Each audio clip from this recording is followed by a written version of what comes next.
السلام علیکم ورحمۃ اللہ وبرکاتہ۔ آداب زندگی اس کتاب سے ہم صحت کے آداب اس سبجیکٹ پر روشنی ڈالتے ہوئے ہم اپنے ٹاپک کا آغاز کرتے ہیں۔ نبی صلی اللہ علیہ وسلم کا ارشاد ہے، آنکھوں کا زنا بدنگاہی اور زبان کا زنا بھی حیائی کی گفتگو ہے۔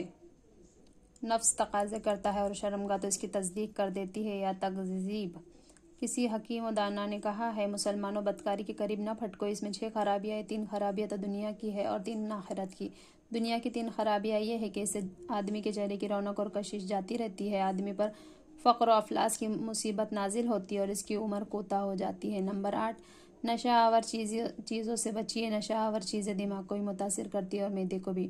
شراب تو خیر حرام ہے، اس کے علاوہ بھی جو نشہ لانے والی چیزیں ہیں ان سے پرہیز کیجیے۔ ہر کام میں اعتدال اور سادگی کا لحاظ رکھیے، جسمانی محنت میں، دماغ کاوش میں، ازدواجی تعلق میں، کھانے پینے میں، سونے اور آرام کرنے میں، فکر مند رہنے میں اور ہنسنے میں، تفریح میں، عبادت میں، رفتار اور گفتار میں، ہر چیز میں اعتدال اختیار کیجیے اور خیر و خوبی کا سرچشمہ تصور کیجیے۔ نبی صلی اللہ علیہ وسلم کا ارشاد ہے، خوشحالی میں میانہ روی کیا ہی خوب ہے، ناداری میں اعتدال کی روش کیا ہی بھلی ہے اور عبادت میں درمیانی روش کیا ہی بہتر ہے۔ نمبر 10، کھانا ہمیشہ وقت پر کھائیے، پرخوری سے بچیے، ہر وقت منہ چلاتے رہنے سے پرہیز کیجیے، کھانا بھوک لگنے پر ہی کھائیے اور جب کچھ بھوک باقی ہو تو اٹھ جائیے، بھوک سے زیادہ تو ہرگز نہ کھائیے۔ نبی صلی اللہ علیہ وسلم کا ارشاد ہے، مومن 1 آنت میں کھاتا ہے اور کافر 7 آنتوں میں کھاتا ہے۔ صحت کا دار و مدار معدے کی صحت مندی پر ہے اور زیادہ کھانے سے معدہ خراب ہو جاتا ہے۔ نبی صلی اللہ علیہ وسلم نے ایک تمثیل میں اس کو یوں واضح فرمایا ہے، معدہ بدن کے لیے حوض کی مانند ہے اور رگیں اس حوض سے سیراب ہونے والی ہے۔ بس اگر معدہ صحیح اور تندرست ہے تو رگیں بھی صحت سے سیراب لوٹیں گی اور اگر معدہ ہی خراب تو بیمار ہے تو رگیں بیماری چوس کر لوٹیں گے۔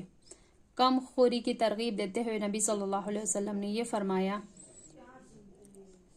ایک آدمی کا کھانا 2 آدمیوں کے لیے کافی ہے۔ نمبر 11، ہمیشہ سادہ کھانا کھائیے، بغیر چھنے ہوئے آٹے کی روٹی کھائیے، زیادہ گرم کھانے سے پرہیز کیجیے، مسالوں اور چٹخاروں اور ضرورت سے زیادہ لذت طلبی سے پرہیز کیجیے، ایسی غذاؤں کا اہتمام کیجیے جو زود و ہضم اور سادہ ہو اور جن سے جسم کو صحت اور توانائی ملے۔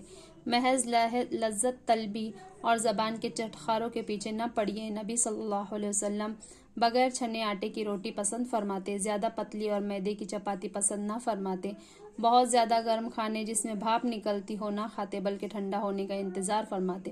گرم کھانے کے بارے میں کبھی فرماتے کہ خدا نے ہم کو آگ نہیں کھلائی ہے اور کبھی ارشاد فرماتے گرم کھانے میں برکت نہیں ہوتی۔